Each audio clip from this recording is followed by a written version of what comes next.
I'm 24 years old and this happened to me with my bestest friend. We were walking, enjoying life, and that's why you shouldn't take anything for granted, because it can be gone like that, gone like that, gone like that, gone like that, gone like that.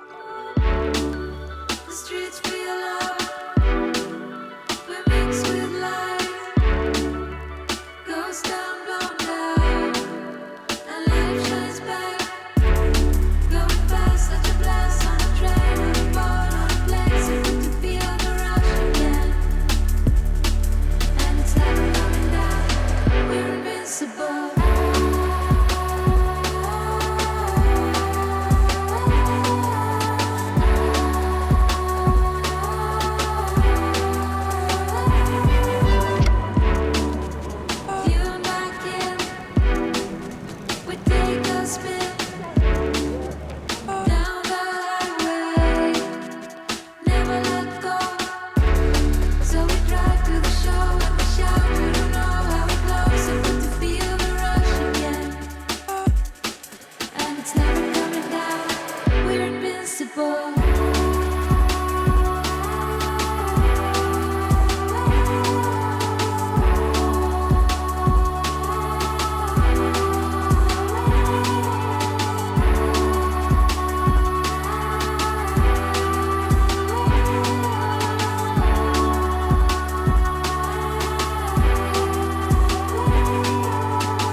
I'd just finished my first year of university, so I had the summer, I'd done a few fashion buying placements, so naturally I thought that's where I was going to go and where my life was heading. I was going to be this big fashion buyer. I'd not long moved in with my boyfriend, been together just over a year. I met Sian the first day at hairdressing college and we just clicked then. I think they said, "Oh, you two look alike," and then I was like, and they said to them, "When's your birthday?" And they both said together, "May the 11th," and they were, "It's your birthday, May," and it was from then on, it's like the both of them they're like twins.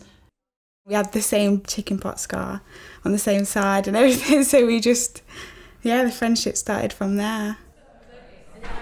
Even though we are really different, like Sian's so much stronger than me and she's like she helps me so much. But she was always there, like, she always knew what to say, even now still.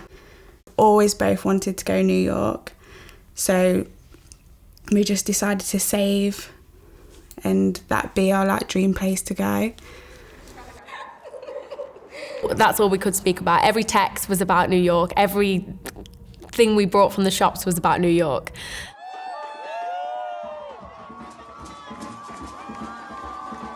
We worked so hard throughout the summer. We were doing dancing jobs and just our regular job as well, saving absolutely every penny we could. We didn't even get each other birthday presents that year because we wanted to get something over there. Just booked the flight, booked the hotel, and that was it. And I don't think I've ever been excited for anything more in my life. Because I'd already been before, I was excited to show her the bits that I loved about the city. Well, we landed, picked up our bags, got into the taxi. We were just excited to get into a yellow cab. So we got into the yellow cab, we were driving through the city and she literally couldn't believe what she was seeing. We arrived at night, so all the lights were, shining so bright. It was amazing. When we got to the hotel, we wanted to go out. We was thinking, shall we go out our first night? And then we was thinking, no, we shouldn't. So we can wake up early and do it, explore in the morning. So I think we got up about 7:30 in the morning. Got ready and then our shower wasn't working, which was really annoying, so we had to wait an hour for someone to come out and fix the shower, which was funny. So we wanted to kill some time, and we thought we'd just have a quick walk around before we were going to go to Dash, which is the Kardashian shop. So we was waiting to do that.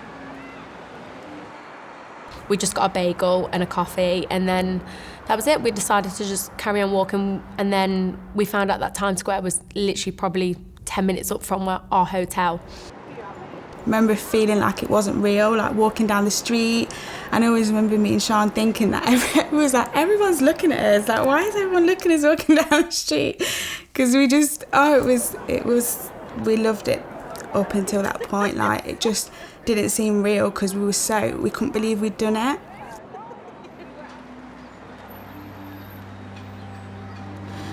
We got a drink at the, it was like a hot dog kind of stand, and kind of stood there for a few minutes deciding which way we were going to go.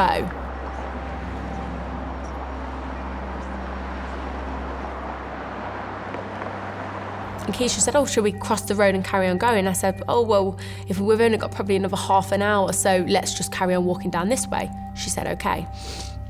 And that's exactly what we did. We walked by, it was like this big, huge fountain. We stopped, we took more photos. And then I was just talking to Keisha about the drink that we had because it was so nice. Everything in America is just better than what we have here. So we just, I remember looking to my right because that's where she was saying, oh God, this drink's so nice. And I could see her focus wasn't kind of on me, it was on the road. Like a taxi come round and a biker, and you could see that they'd been arguing. So as they were coming towards, all I remember is that I seen the guy on the bike hit the side of the taxi. The cyclist came onto the pavement where we were, and the taxi driver swerved his car to hit him.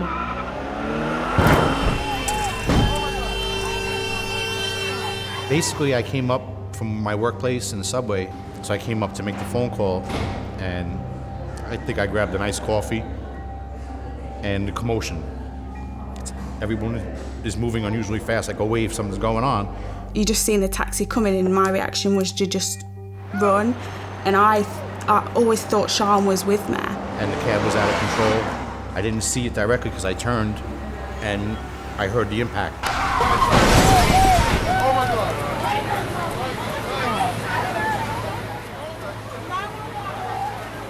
The last thing I remember is the cyclist being on the hood of the car, and I kind of flipped in the air and then landed where I landed, almost in this big,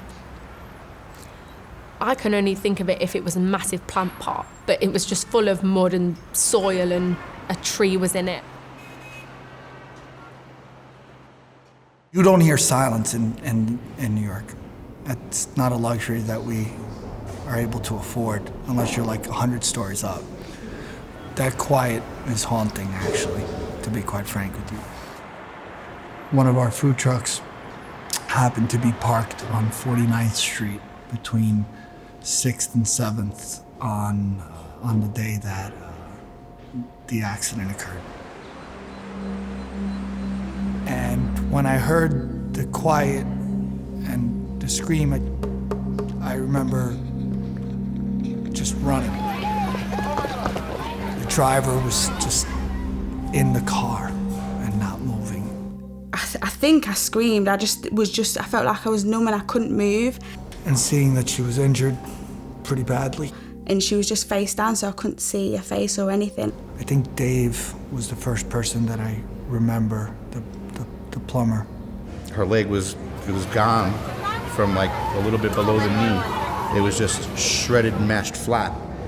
And it hadn't rained in a while. So I could actually literally see her veins in the dirt. As her heart pumped, the veins just spit blood straight out. Eventually I went over and I tried to speak to her. And I always remember people was holding me back. And obviously I seen everything on both of her legs. And yeah, it was just, it was. And I don't know what this nurse's name was. She is the person that took control, in my opinion, of the situation, started telling us what to do. We're talking to her friend, Keisha. She was obviously, not doing too well. I remember telling her that she's beautiful, and I remember telling her that everything was gonna be okay.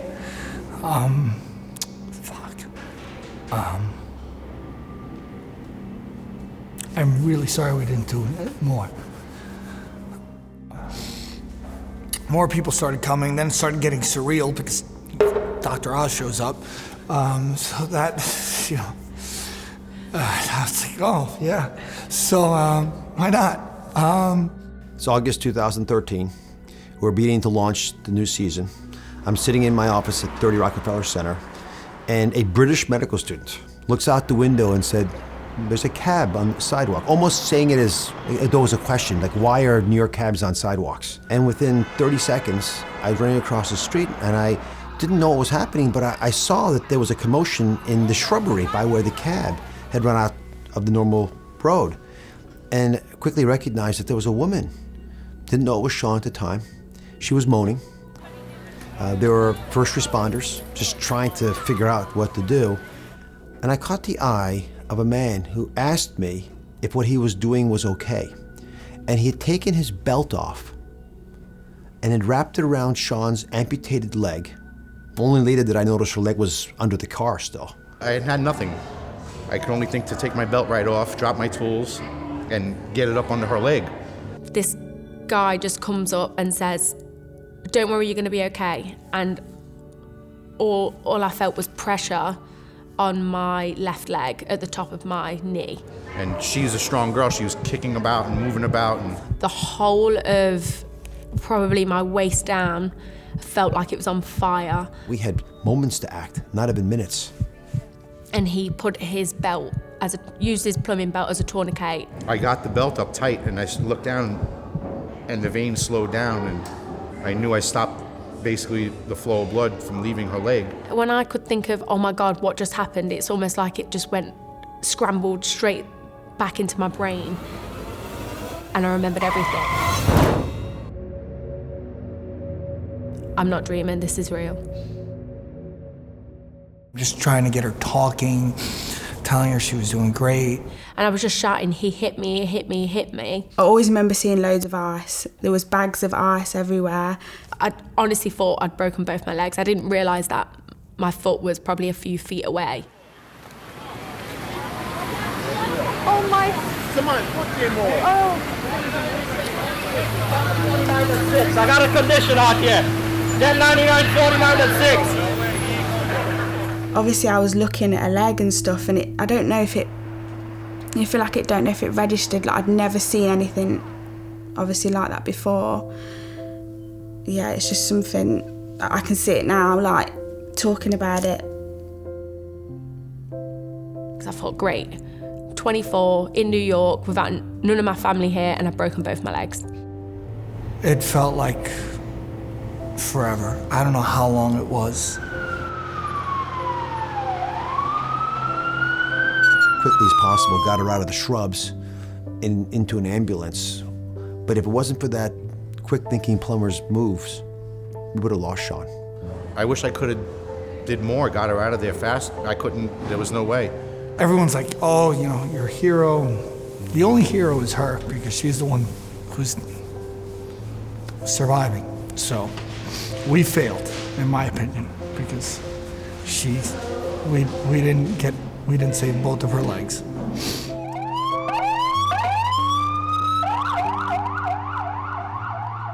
There's obviously always still a guilt with me, with like seeing Shauna, all the stuff she has to go through, it's so hard.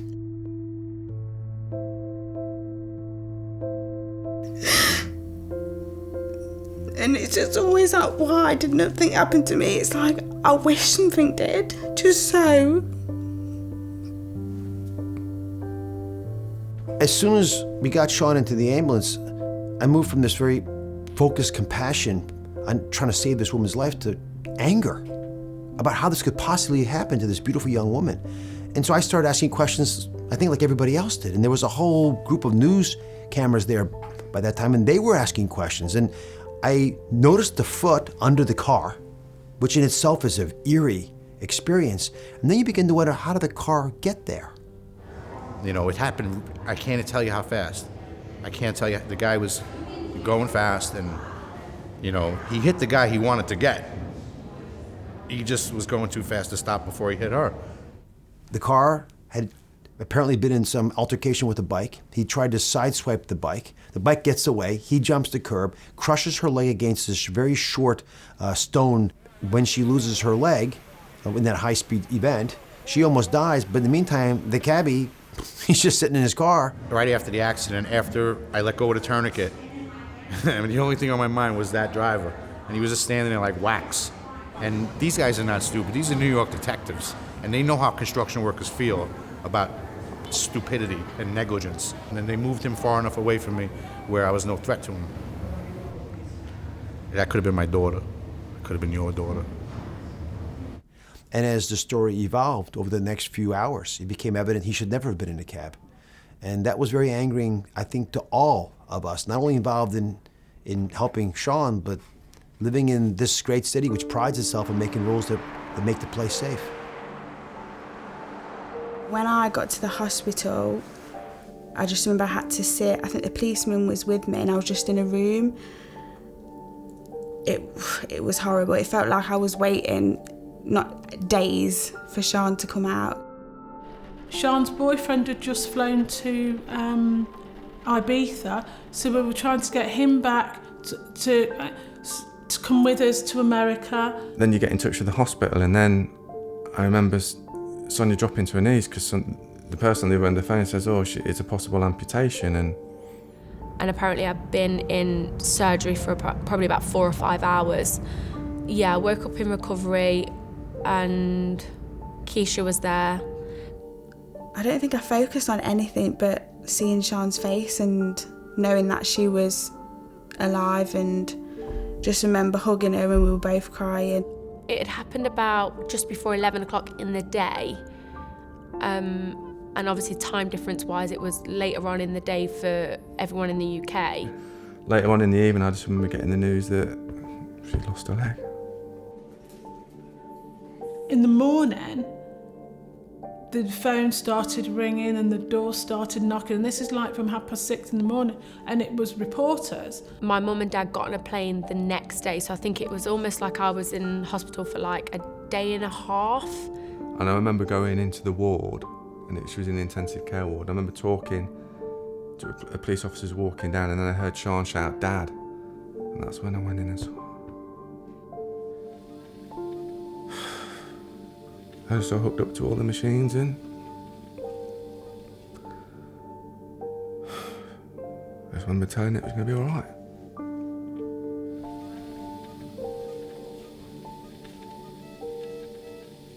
She was missing a leg, you know, she got the physio, she got this, she got the care out there. That wasn't the case. You know, it was like blood transfusions after blood transfusions. I was so poorly at one point.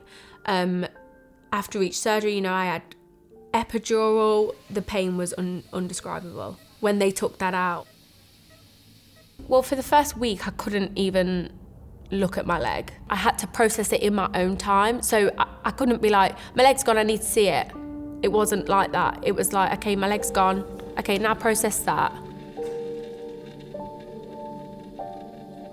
And the taxi driver who pinned a British tourist with his out-of-control cab on Tuesday held a news conference today to say he was sorry. This as the Taxi and Limousine Commission yanks the young cabbie's license. Stacey Sager has the story from Bellevue Hospital. Well, you know, Ken, he had 7 points on his license. That's enough for the Taxi and Limousine Commission to suspend him for the next 30 days. And so today, that's exactly what they did. But first, the cabbie did speak out. Midtown cabbie Mohammed Himon walked timidly before cameras today, flanked by the New York Taxi Federation. But the cabbie was not too afraid to defend himself after the terrible incident this week here on 6th Avenue, which left young British tourist Sian Green with a severed leg. We were watching TV and it came on the TV, and it was one of them things where I saw my face, I saw his face, his name, very dramatic. It's not my fault, it's just an accident. Just an accident, he says, right outside Bellevue Hospital, where Green is still upstairs recovering. The point of this news conference?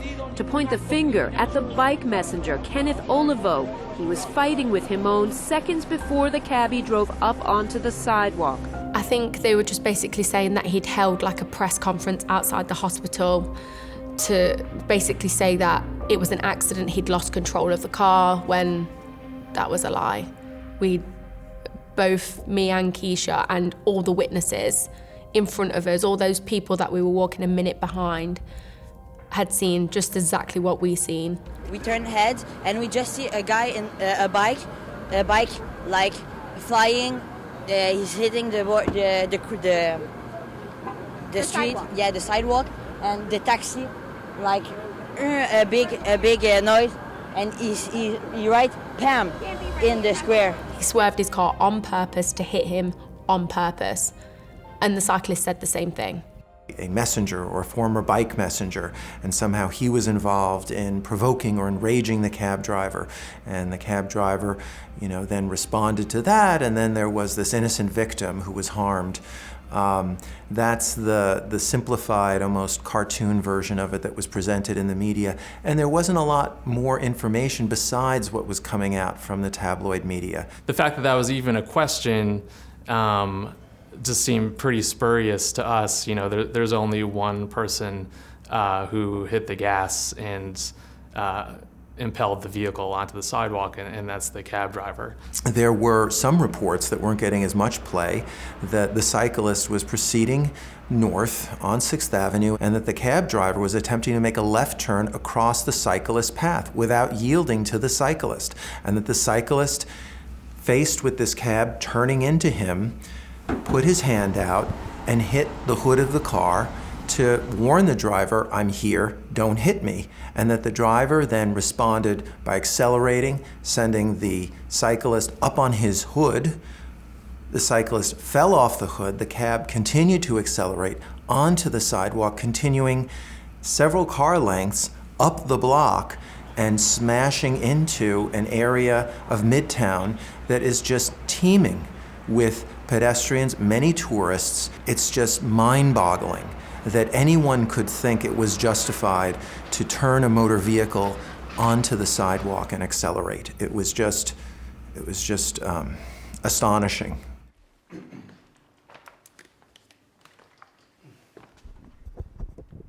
That's, if you drive New York City, you can understand, like, when the biker banging the car, that means they won't get sight. And, like, I don't want to fight with anyone, so I don't feel like anyone can hit my car for no reason. Maybe that's the reason for that collision.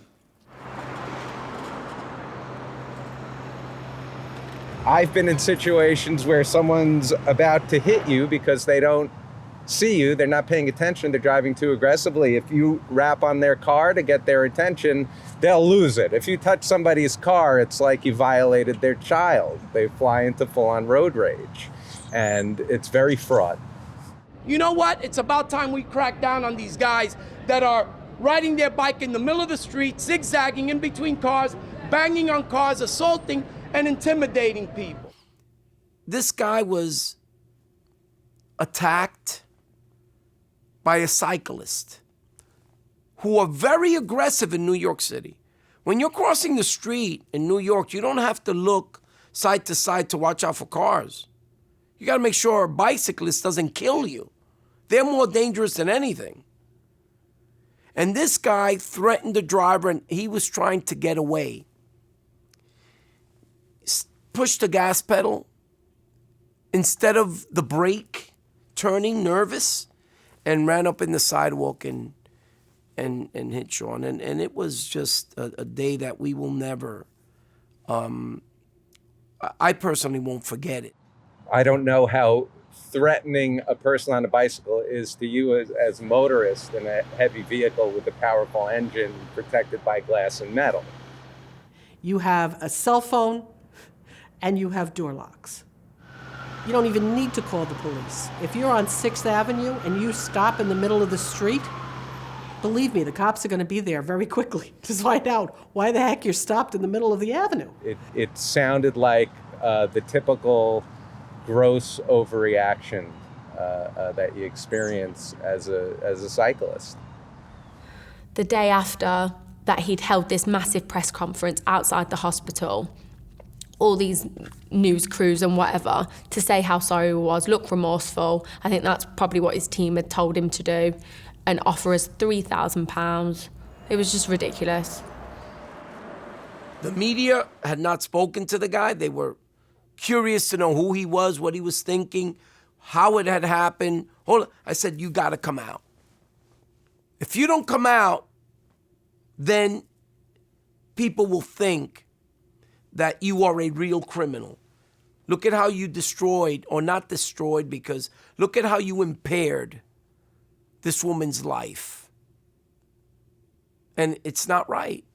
You need to come out, and he did. While the Taxi and Limousine Commission not wanting to take any chances, today suspending Himon's license for the next 30 days because Himon already had 7 points on it. The City of New York and the Taxi and Limousine Commission, they were supposed to have suspended the taxi cab driver, but they didn't get the notices out due to what they claimed was a computer glitch. He was supposed to be suspended because he had accumulated too many motor vehicle points on his driver's license due to violations. And what happens when you have too many violations? You're taken off the roads. We had the spokesperson for the Taxi and Limousine Commission admitting that there was a glitch in news reports after being interviewed, admitting there was a glitch, admitting that the notices didn't go out.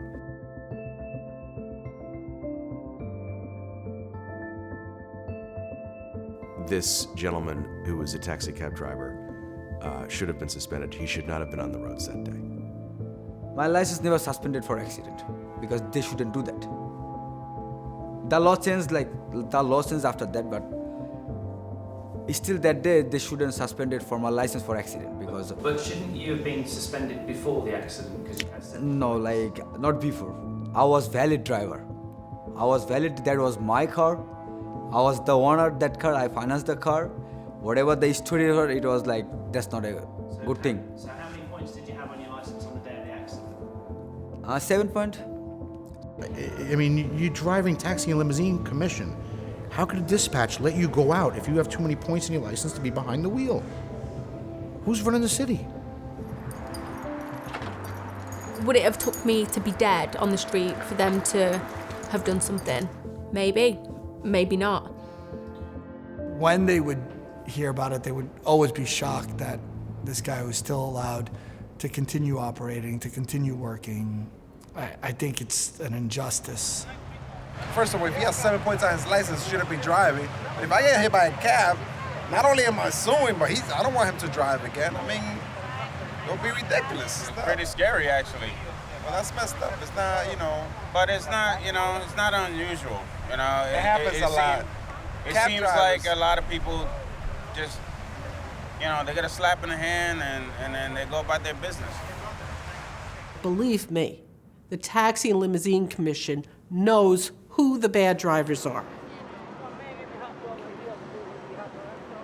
The taxi industry is so entrenched in protecting its own that they will fight to save the license of a driver who's had multiple violations, multiple collisions, multiple incidents.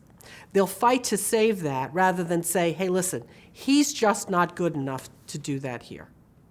I mean, presumably these limits are put there for a reason. No. Listen, common sense is common sense.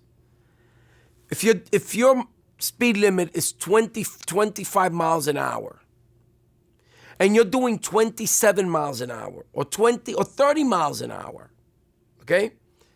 It's very different from doing 50 miles an hour, or 35 miles an hour. There are certain rules and regulations that should not apply to taxi drivers. My name is Dan Marchese. I've been an attorney for almost 18 years. My office is in Newton, New Jersey. It's Sussex County. It's very rural. And we talked there, and I explained to them what was happening with Sean's case and trying to put them at ease that I was the right person for the job here. Because remember, they had gotten very many inquiries. They only spoke with me. There was a criminal element and a criminal investigation initially before we even talked about the civil part of it. We were in contact with the DA's office in New York. There was a local DA, Evan Crutoy, who I spoke with quite regularly and met with. In fact, he met with me and Sean and the family. He came with an associate of his on one of the visits in the hospital, and they declined to bring charges against the taxi cab driver.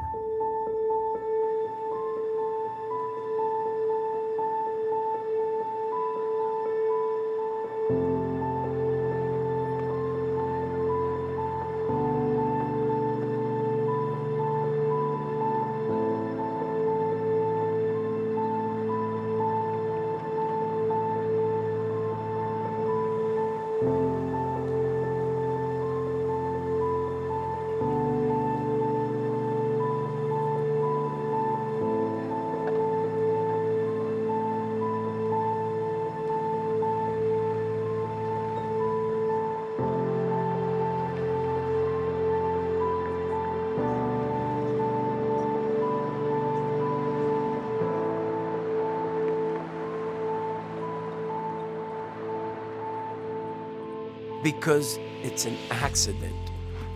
They're not drinking and driving. They're not out to use their vehicle as a weapon. It's proved that it's an accident. We have the best police department in the world. And when Highway 1 or Highway 2 says this was an accident, it's treated that way.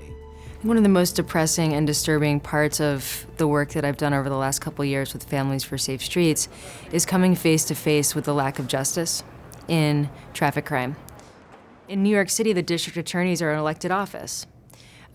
They measure their success based on the percentage of cases they win. They don't want to lose in court for that reason. Vehicular crime enforcement is going to be a high priority in the Manhattan DA's office, period. With regard to vehicle assaults and vehicular homicide, we will have a robust unit. We will devote more resources to training. I had specifically heard Cy Vance come and speak to a group of advocates while he was running years prior to take the office of district attorney. He told a story about his son who used a bicycle to get around New York City, and that he understood as a father and as someone from New York the importance of protecting vulnerable street users. And I was absolutely astonished that there was a decision not to prosecute. Where the DA decided not to file charges, left a lot of people scratching their heads, even here in New York. What motivation do they have to count these as crimes in their statistics? It doesn't look good. So, of course, it's in their interest to treat them as oopsies and to let the private sector deal with it. I started saying, well, that's not good enough. Can we make a complaint? And I remember Dan sort of came to me saying, well, we can't. Yes, it would have helped Sean's case if a criminal thing had happened and he'd been prosecuted. He said, but it's not the end of everything. We can still do this civilly. So he was sort of trying to placate me like that, and I just couldn't get my head around how no criminal charges were being made when my daughter's lost a leg and this taxi's ended up on a pavement.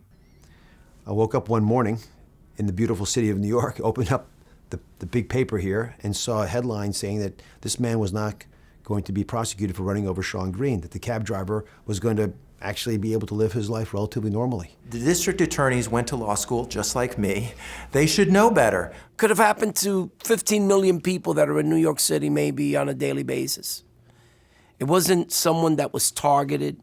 It wasn't a crime. Did you see the video footage? I saw the video footage. Right. Oh, you did? What was that? Yeah, Surveillance footage? Yeah, it was a long time before. So, people can think, people can imagine. They don't know what happened. So where did you see the surveillance footage? Yeah, like from DA, I can hear. All Times Square is all been, security camera.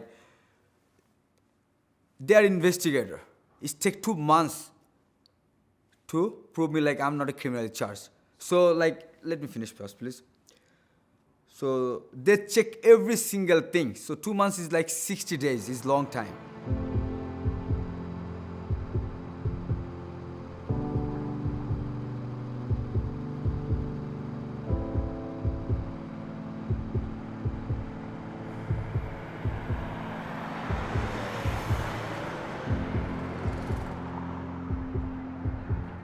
You know, that's the way I'm thinking. Still, if you guys think it was my fault, I'm sorry, sir. It wasn't my fault. It wasn't it wasn't my intention. I don't want to say fault.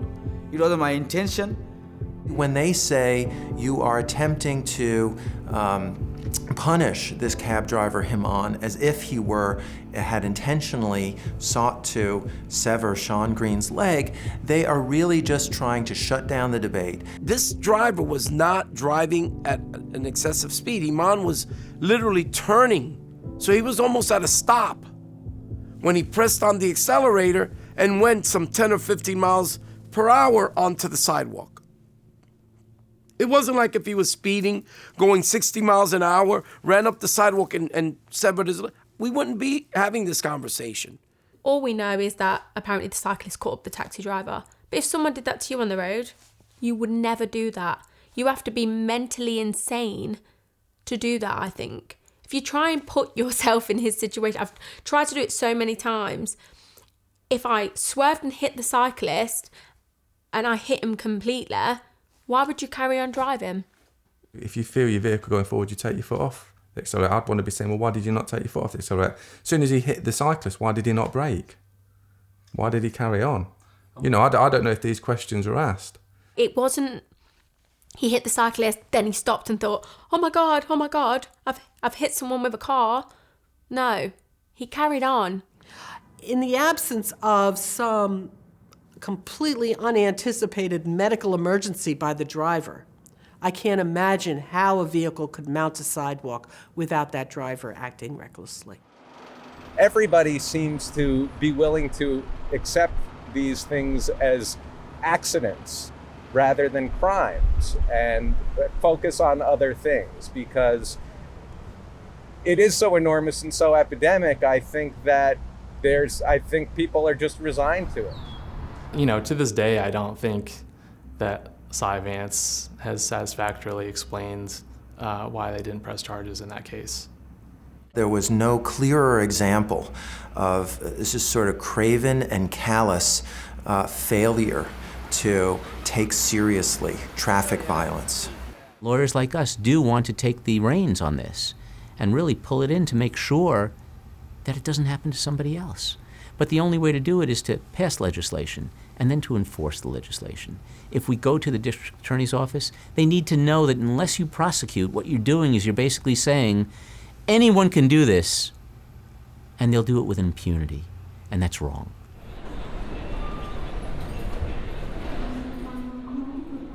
I returned home, and whilst I was in hospital, I decided to go back to university. Originally, I didn't want to because I thought, you know, I don't know the recovery time or what. I didn't know anything. I said to her in the hospital when she said to me, Mum, I'm not going back to college. And I said, why? And she went, I can't go back like this. And I said, why? And she just looked at me and she went, I am going back to college. I went, I know you are. Because I knew that she'd just go back and go straight back into it because that's who she is. That's not an unnatural thing for her. She'd literally just go back to like as normal as she could be. I'm not a quitter. I can't do that. I wouldn't be being true to myself if I did that. I studied fashion buying with design, 3-year course. It was focusing a lot on the business side of fashion. I only missed 2 weeks of my first year back. When I started university, I started obviously on 2 legs. When I came back for my second year, I was in a wheelchair. I remember struggling to get up the path, so I was like, my arms weren't strong enough. I was like, oh my God, I'm gonna roll back. I remember having my big bag on my lap.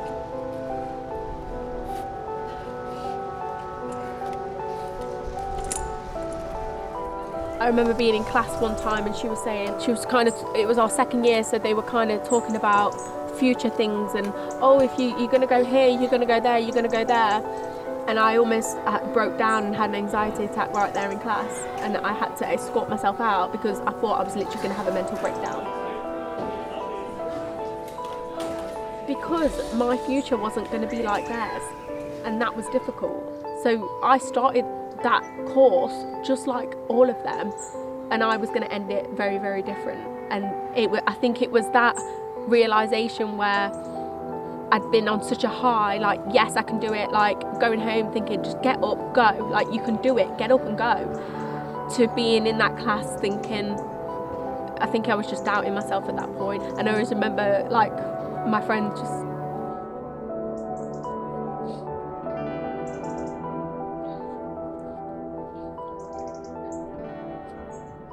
they said I could, and I did. So pick which one. It wasn't until around November that I was even able to put on a prosthetic.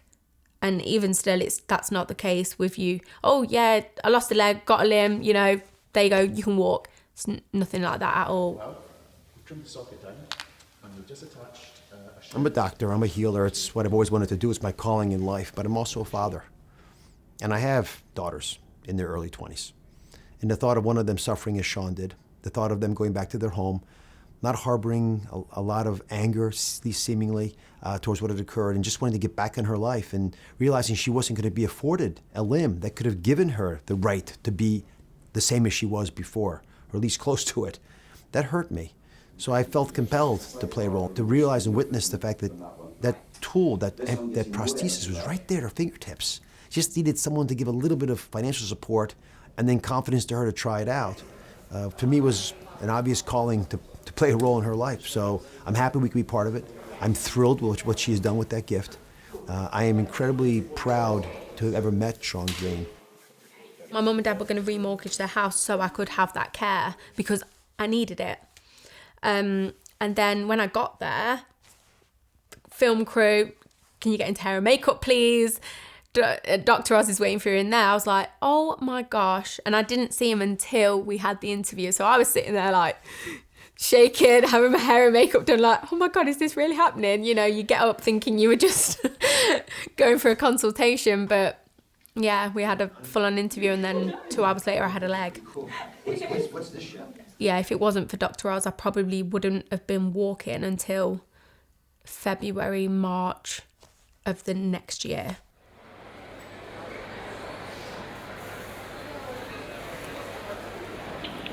Good afternoon, ladies and gentlemen. Welcome to 115 to Hill Street, New York. We will shortly be available for general boarding passes.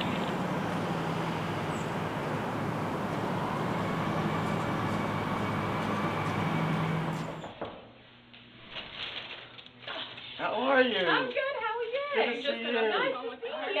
Good news, the judge finally issued a motion to move me into the jurisdiction. Okay, I was like hanging out forever, so I'm now local counsel. Oh, cool. Bad news, she granted the motion for the city. So right now, we have to appeal. The judge recognized that the injury was catastrophic. Right. I have the opinion, I can share it with you, but I wanted to see you. In a civil case, there's harm and hurt. You have to have both to have a case. Who's at fault here? Well, there's a number of people at fault. So you have the driver who's most culpable on the scale, the bike messenger who's next in line, a little less culpable. Then you have the city who's less culpable still because they're kind of remote. If the taxi driver was arrested, then what would have happened then if it was a criminal case and he was arrested? Criminal liability doesn't have any bearing on civil liability. Case in point, O.J. Simpson. Found not guilty on the criminal side and then found liable on the civil side. We have 27 days to file an appeal, which we will. It is frustrating. It's very frustrating, the fact that we're nearly 3 years on and we're kind of no closer for it being resolved. And I think that's the only thing that's going to make me really heal. So that's it. Well, you can call the court, but I wouldn't advise it because maybe that pisses the judge off, and I don't want to be the reason why she denies or grants the relief or denies what we want. So I left it alone. And literally we just got the decision Friday, which after all this time is ridiculous. I mean, by contrast, in New Jersey, motions are decided in, a motion like this would have been decided in 16 days.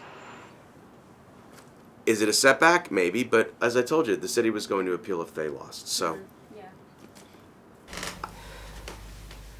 So as I start to think that things could get a little bit better, or they don't, I'm just so frustrated. When am I gonna get a break? It's just one thing after another. I'm pretty sure there's only so much that you can handle. One person can't handle this much stuff.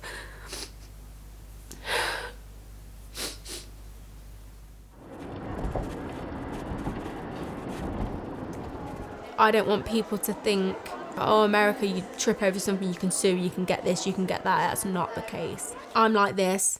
The person that did it to me never got any justice, and now I'm stuck with a bill for all my care. How is that fair?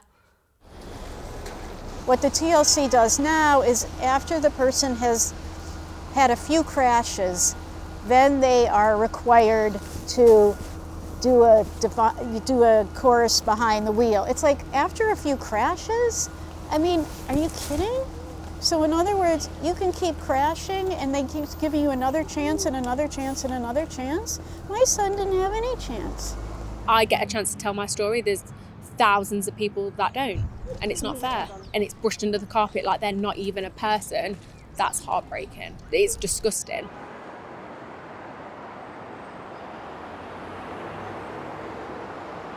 My 9-year-old son was hit and killed by a taxi driver. My husband and he were walking across the street, holding hands with the light, absolutely their right of way, and for some reason, which we'll never understand, this driver just drove right into them. Cooper, he was like a little man, actually. He was just a very vibrant, sort of mature, lovely child, and he's just missed by so many people. He knew so many people, and so many people loved him, and the whole community is just devastated by what happened. It is common, actually, I think more than 20 times this year in New York City. New Yorkers who were on sidewalks were hit and killed by drivers. And what we found in New York City is that our public prosecutors, our district attorneys, all too often pass the buck to the NYPD. They all too often blame the lack of an arrest by the NYPD or the bad investigation by the NYPD for their choice not to prosecute drivers. We've talked about Vision Zero. We've seen it succeed in other countries. It is time to implement it here and now in New York City. As part of Vision Zero and with Families for Safe Streets is we've been reminding the public prosecutors that we are counting on them to defend the public.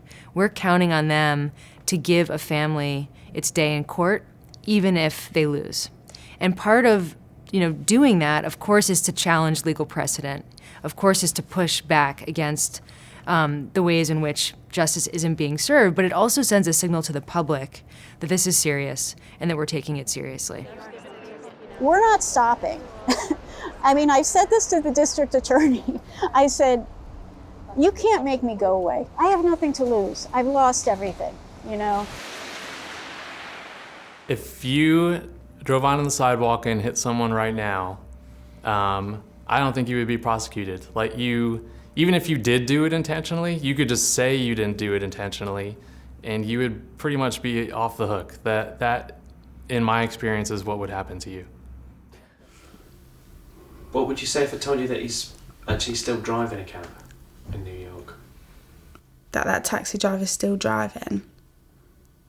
That's messed up. That's not even... It's crazy. I don't know how they would even allow that. It just makes me so angry. There's always a guy that should not be behind the wheel. No question about it.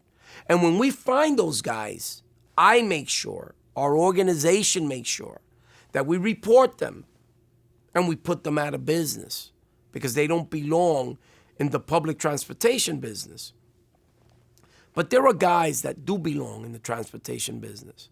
And Himon is one of those guys. He is not a bad person. I could be like, when I like drive right now, I think I am the best driver in the New York City. I can like, if you're trying to like, if you want to race to me, maybe I think maybe I'm the first one. That's the way to drive in the New York City. So are you driving at the moment? Yeah, of course I'm driving. It's almost like he gives me no choice because he never admitted to what he did. That's what's really difficult. And I remember reading some, I shouldn't do it, but, people's comments and stuff. Oh, the driver looks really sorry, she should forgive him and blah, blah, blah, blah. It's like, well, no, I shouldn't forgive him because he's a liar. And I hate liars. And for a grown man not to take responsibility for his own actions, and I think I would have respected him more for him to say, do you know what, I am so sorry, I had complete bad road rage and I did not mean to hurt you, which I know. Anyway, he went to another taxi firm, tried to get another job, and said that he never had any previous convictions, not even taking me to account and anything else that he'd done. How bad is that? How sad is that? I think he's also playing the system to his advantage, and that's something that really bothers me because actually Sian could have died. It's well known that she could have died. I feel scared that I know that there in particular are taxi drivers out there who have killed people. They've killed people, they've killed the children of people I've become good friends with. Nothing's happened to them. It's amazing. Do you know that in some states you can lose your driver's license if you fall behind on your student loan payments? Yeah, kind of, yeah. Okay. So we'll take away a license if you fail to keep up with your student loan payment, but run somebody over, kill them, and you can get your license reinstated. It's completely backwards. They can suspend the license and it doesn't matter. You can have your license suspended 50 times in New York City and still be out on the road. You're not going to jail. You just keep getting back on the road. It's crazy. It's like a revolving door. So the bottom line, I lose my apartment, I lose my car, I lose my wife too. So right now I'm in zero. It's still like I couldn't talk with my parents almost a month because I just got the divorce letter, Do you think maybe that's fair though? Because Sian lost a leg. Do you think like for leg is more than a family? I don't know, nothing happened to him. So for him to deal with what he's done to me, but then for it to have no punishment whatsoever, not even a point on his license, that is terrible. So no, I don't forgive him. I'm not happy that Sian has received no compensation as of yet. No one wants to take responsibility for anything. I'm not happy that you can drive a taxi in New York, and if you injure someone, the maximum they'll pay out is $100,000 no matter what the injuries are. I didn't know that. I don't think many people who know that. It happens more often than not that there isn't enough coverage for the injury. So you have to go find the coverage. You have to go find the money to make your client whole. You have the cab driver, the bike messenger, the city, taxi and limousine commission, and the landowners. Should the cab have had $1 million policy? I would think so. But $1 million isn't even going to get Sian replacement prosthetics for the rest of her life. A lot of people actually think we've had a massive payout, and that's probably because of the media attention she had straight away. So on a loss of limb, the travel insurance pay out £15,000. So that's the compensation that she had from her travel insurance. Okay. Did you do the stretching of that ankle on that side? Like this and then We've had things done for Dan to say, how much Sian's care is going to cost until she's 68 or something. It was near on £1 million, for all the prosthetic legs and things like that. And, and we've been told the worst case scenario, the insurance pay out, you'll get your $100,000. And, how's that fair to anyone? I was hit by a taxi, I've lost my leg. My medical costs for now, my limbs, are a lot of money, and I have to pay for that, which I don't think is fair. The cabbie who hit her was only covered by $100,000 in liability insurance, the minimum required for for-hire drivers in New York City. Worse, Green Lord still hasn't seen a dime of it, and she has hundreds of thousands of dollars in medical bills.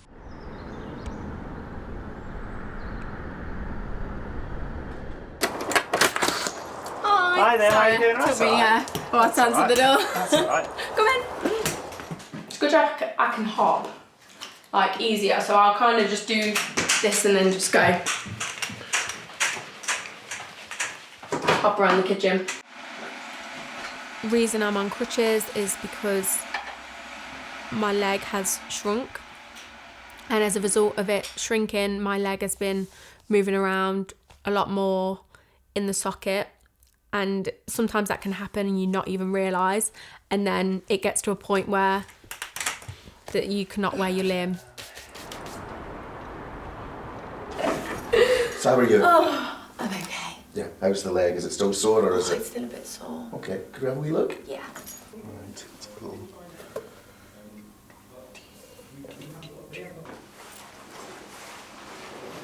Any pain?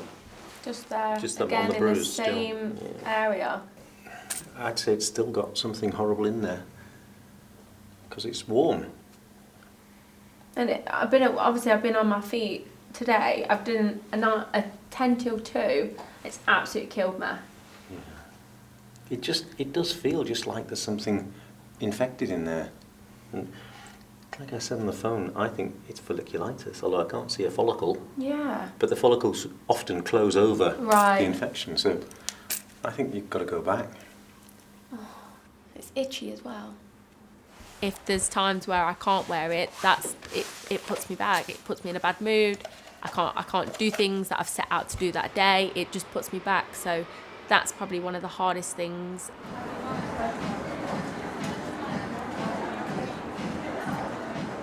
My leg has been ridiculously sore, swollen. I could hardly walk. I've had to force myself to go to work. Still recovering, but I'm having to go to work. I need the money. I can't be off sick. I don't like to moan about my certain situation, so change it. I need to leave this place because it's just not. I come home, I'm just miserable. People moaning about the slightest little things though.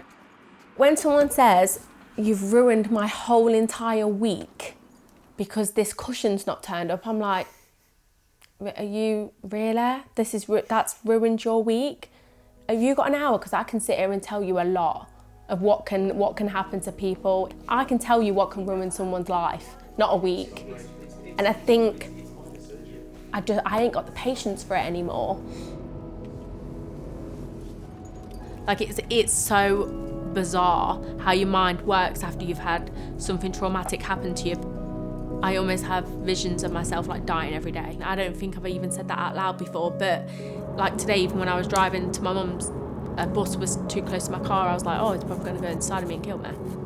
But yeah, I don't think they understand the ripple effect. The ripple effect's massive. It's a new Sian.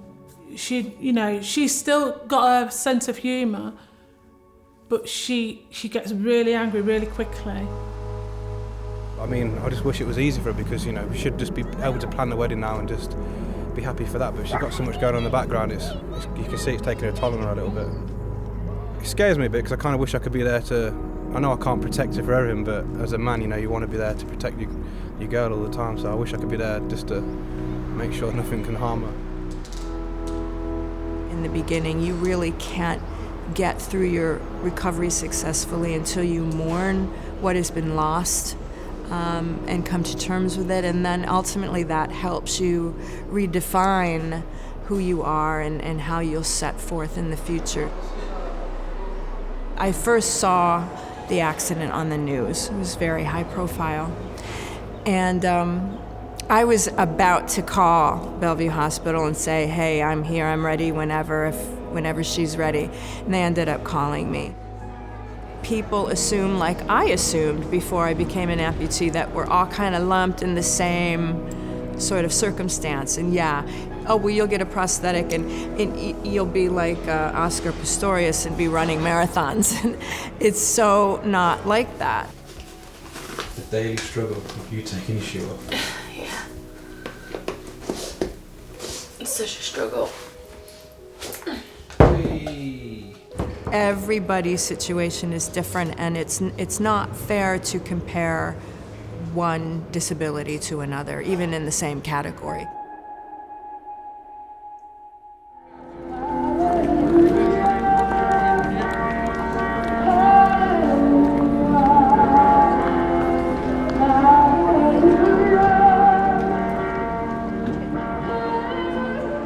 So it is the 23rd of August 2016, and it's been 3 days since the 3rd anniversary of me losing my leg. I'm just not really sure how to feel about the whole thing. It's never a good time of year, obviously, but everything with New York is just dragging on. And speaking to Dan, I'm always happy to speak to him, but at the same time I've got these butterflies in my stomach, like what's he gonna say, like what's happening, is it over, is he gonna tell me, oh, do you know what, you no longer have to even worry about this, it's completely done, it's over. But no, it's not the case. Still going. When a case is ready to resolve, it resolves, and not before. That's it. So in my mind, the system is the system. I'm okay with it. It has come a long way. It was different years ago. It is head and shoulders above any other judicial system in the world, and I'm convinced of that. Any civil attorney like me, who has litigated hundreds of cases against taxi operators and taxi drivers, knows that it is a nightmare. They are the worst to companies to deal with. They never acknowledge that their responsibility. They litigate cases as long as they possibly can. Cases can take years to reach their conclusion because all they do is delay, delay, delay. Hello. Hi. You alright? I'm good. How are you? Good, thanks. Good. What have you come in for today? Just to see if we can use a bit of space to do a bit of dancing. Yeah, of course you can. That's Got it. all of this studio in here. Lovely. That you're welcome to use. Before I had an accident and lost my leg, I was going to the gym and dancing. So, to be honest, going to the gym is really boring. Yeah. And I just want to switch it up a little bit. And dancing, if it's your passion, it just comes. That's it. And when I'm in a class and I'm following everyone and, you know, we're all in the same rhythm, it's nice, isn't it? Yeah. So I just want to see if I can get that back. Yeah. She's my go-to girl because she's amazing, so.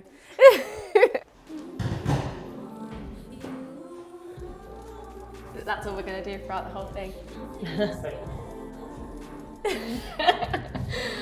Let's just start with like quite an easy routine, quite gestural upper body stuff. Right, okay. Not really using like, we'll probably put some like walks and stuff in it and then just see how you get on. Right, left, drink it, and then go away. It was the last gig me and Keisha did. Oh, I can't even remember. I think it was in Leeds. Was it Leeds? And we did, me, Stacey and Keisha, we did a routine then. That was the last time. But yeah, 2013, Would have been about July. So because we were obviously saving every single penny we had, that was one thing where we were like, we were so tired from working that full day. We was like, but it's more money to spend in New York.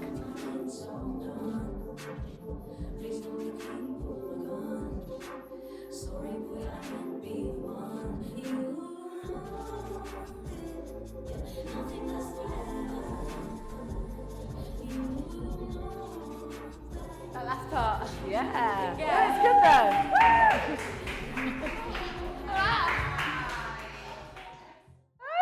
You remembered it! Yay!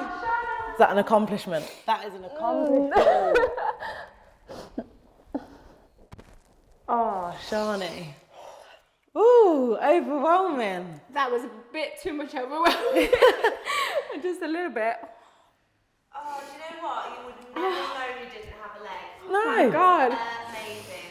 Yay! So good. We got there. Well done, girl. Well done. That was amazing.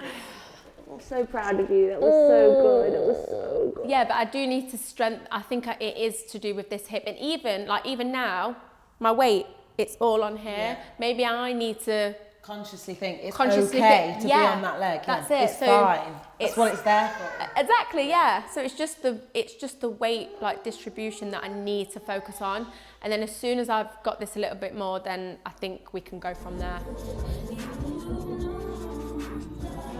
Dresses make it better. Do you know what? At first I didn't recognise his name, and then it was like just started following you, and then I see who can follow me on the front of my phone, and then I thought, wait, and then I clicked onto his profile, and it was him, the taxi driver, and I just kind of freaked out, screenshot it. He put the day that changed my life, going into this basically a spiel on how much of a victim he basically is. I just couldn't believe it. For one, having the cheek to actually write a post like that, and another actually following me on Instagram. So I just blocked him straight away. But yeah, I just thought, what a creep. How can you do that?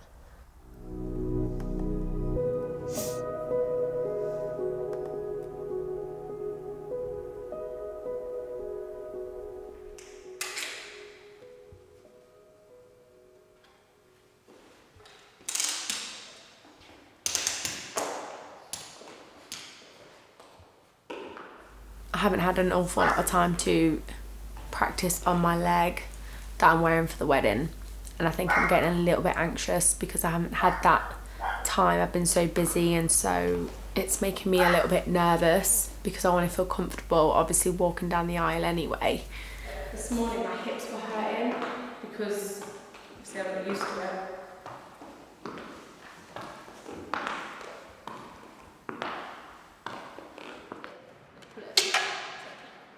And I just want to look natural. I think that's my biggest thing. I just really, really want to look natural walking down. It's just wedding plans, getting a bit stressed.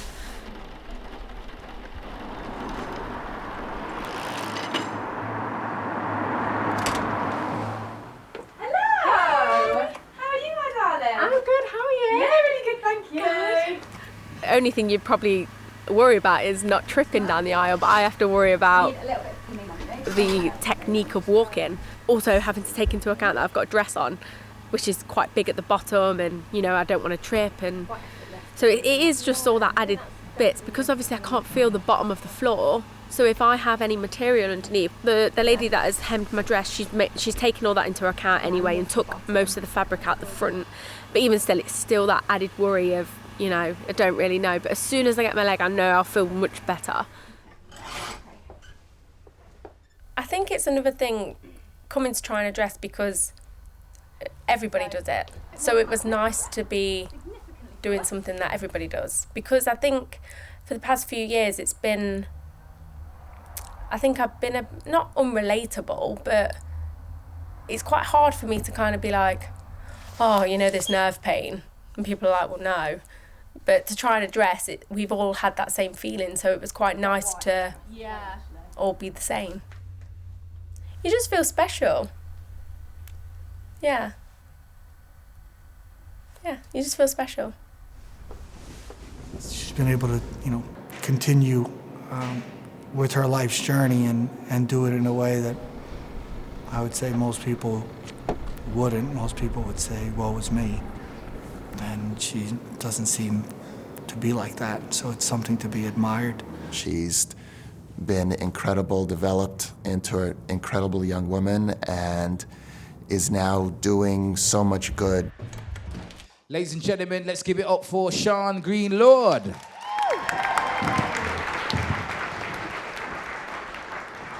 So we're at the venue at DMU for the I Love Me Project fashion show, and I'm going to be walking for different designers and doing a speech as well.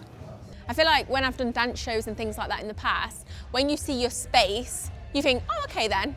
But because I've not known where it's going to be or anything, I was a little bit nervous. I feel like sometimes my nerves and my emotions can just get the better of me, and then I can just go a bit crazy. But I'm hoping I stay like this, be excited about it, try and turn them little bit of nerves into excitement.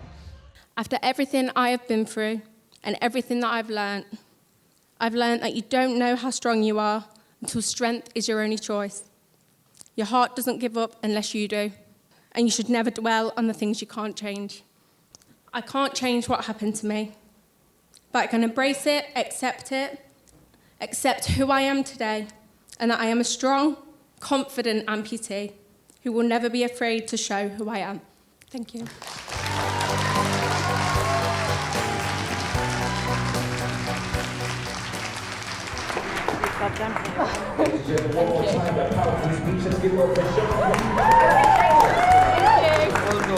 you. I didn't cry. I was happy. Was you happy? Yeah. I think I'll just be a bit wasted if I don't give it back. And I've had really great feedback from that, so it is definitely something that I want to then start developing and becoming a motivational speaker. For me, it's still going on, really. Even though I know the settlement's probably coming to an end really soon. I think it's a little bit daunting, but oh well, it's a deep end. I can swim, it's fine.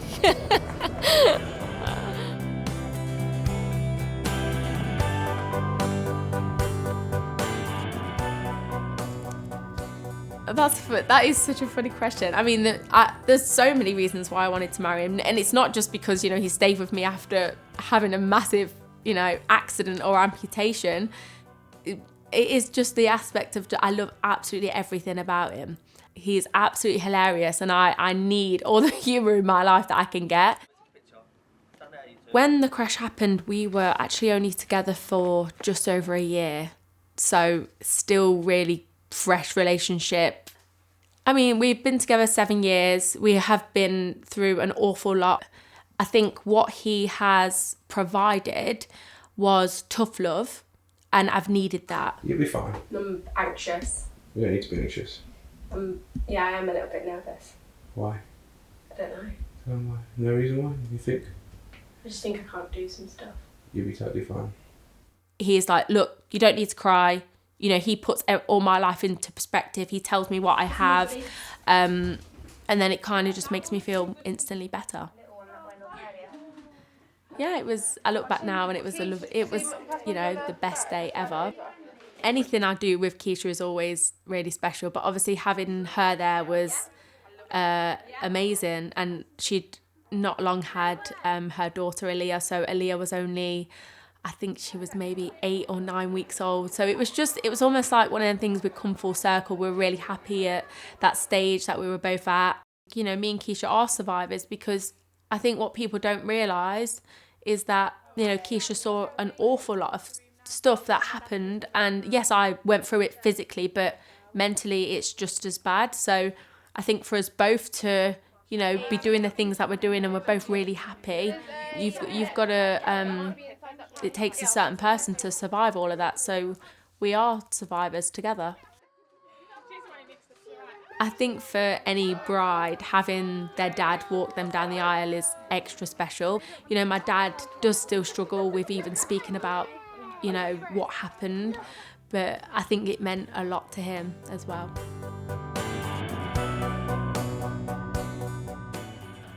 I cannot be any prouder of her. She's my baby. It gives me great pleasure to pronounce that you are now lawfully husband and wife. You may kiss your bride. I think it's anything that I celebrate, even like I said, getting married, I easily couldn't have, you know, been there celebrating. I think that's a massive perspective on everybody.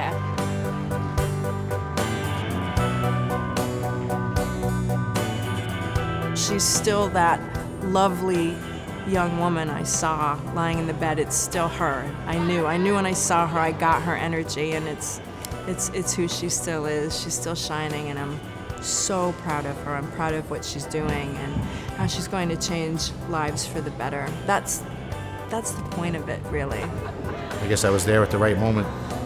My mom said that she's going to do great things. That's why I was there to help her out. And I like to believe that. Sian is a lovely woman who has had her life irrevocably changed, and more people need to hear her story.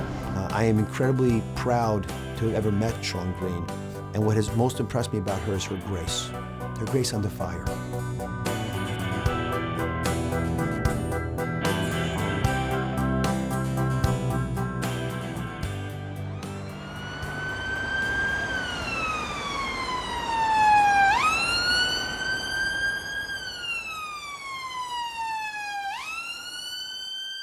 So I woke up this morning, Sian's in a lot of pain, so we've got to take her to the hospital. We're literally going right now.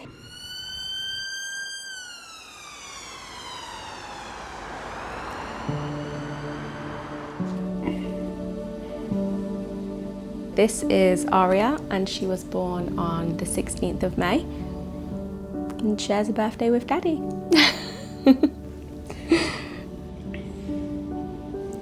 Oh, there's a big yawn. I was in labour for, I think in total 3 days.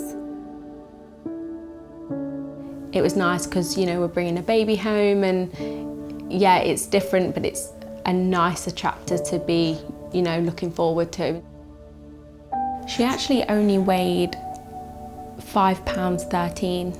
She was so small.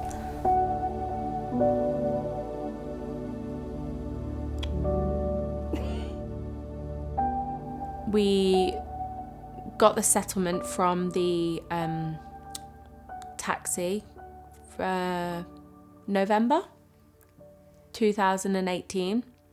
My lawyer, which is Dan, saying, you know, that part of it is all settled now, and, you know, you're going to be getting this money. So again, because I've been told this, you know, months and months for years, I didn't even think anything of it. And I think it happened within the space of like 2 weeks.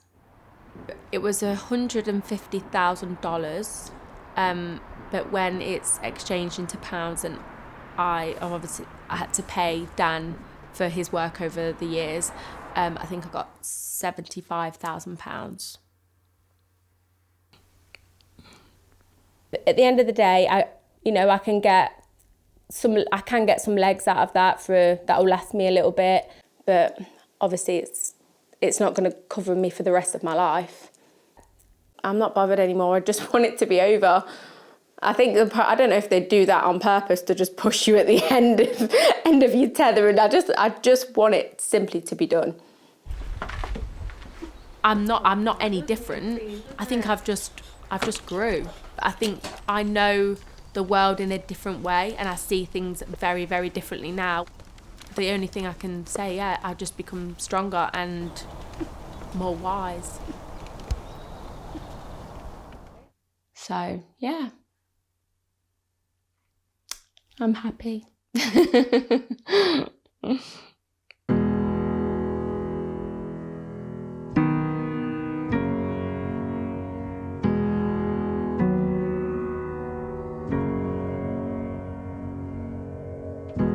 Holding my head again. Fashion was such a huge part of who I was before. Sure. So this leg it's almost a tribute to myself. Yeah, owning it. Exactly, yeah. At the end of the day, a prosthetic leg is an aid. We need it to be able to move and walk and do anything we want to do. So why not make it creative? Bringing out the fight, yeah, bring on all the lightning. 'Cause I'm looking for a hero, look inside the mirror. I found one, oh, carry the hurt when it gets too hard. Pick it up, dust it off. When I fall down 11, I get up 12. Don't need nobody else. Yeah, I can save myself. Got burned, but I learned. Our scars make us who we are. Now I'm 10 feet tall over my demons. Remind me no one's got me like myself. Yeah, I love me without any help. I'm the best thing to believe in. So I'm bringing out the fight, yeah, bring on all the lightning. 'Cause I'm looking for a hero, look